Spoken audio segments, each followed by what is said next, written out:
Hi, this is Mr. Guy, and I'm going to be talking about the Declaration of Independence.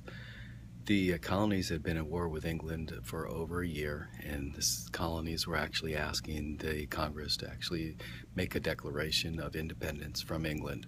So on June 28, 1776, the Congress created a Committee of Five, which included Thomas Jefferson, Sam Adams, Ben Franklin, Roger Sherman, and Robert Livingston.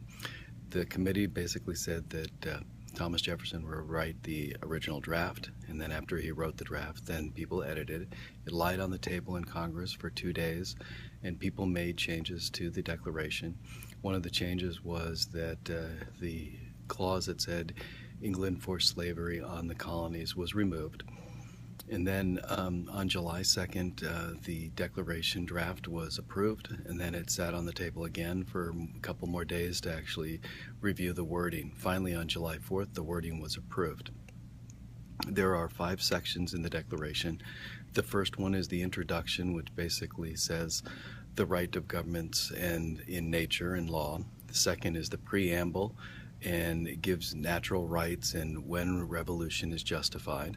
The third is the indictment, which basically goes over 27 charges against King George III, one of them being taxation without representation, another was closing the Boston Harbor, making people go to England for trials, whole 27 basically indictments of Great Britain.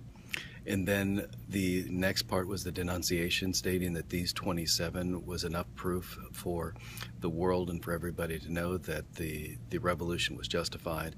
And then finally, the Declaration. The fifth part basically has the signatures. There was 56 signatures on the Declaration. We had 2 past presidents. John Hancock was the first one that signed it, and he was the president of Congress. He also wrote the largest signature, and his basic signature became synonymous with signature. So when you say John Hancock, it means also signature. Thomas Jefferson said that there were no new ideas in the Declaration. He had used the Virginia Constitution, the Virginia Declaration of Rights, the English Declaration of Rights. The philosopher John Locke was used, as in life, liberty, and pursuit of property was changed to life, liberty, and pursuit of happiness. The Declaration was very important, but after it was done, people didn't celebrate on July 4th the actual document itself. They celebrated what actually was done, the actual action. People didn't really think too much about the text or the words. With the writing of the Constitution, the Declaration had no part in it. None of the wording, none of the ideas basically got into the Constitution for that.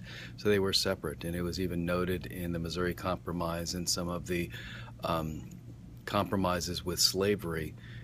People wanted to use the Declaration, the idea that all men are created equal, in those laws and those bills, and people fought it and said, no, the Declaration had nothing to do with the Constitution. Abraham Lincoln was one that said that the Declaration should be the highest ideals of our government, and we should be using it in our day-to-day constitutional lives, and we should be looking at the ideals about all people equal and natural rights and things like that.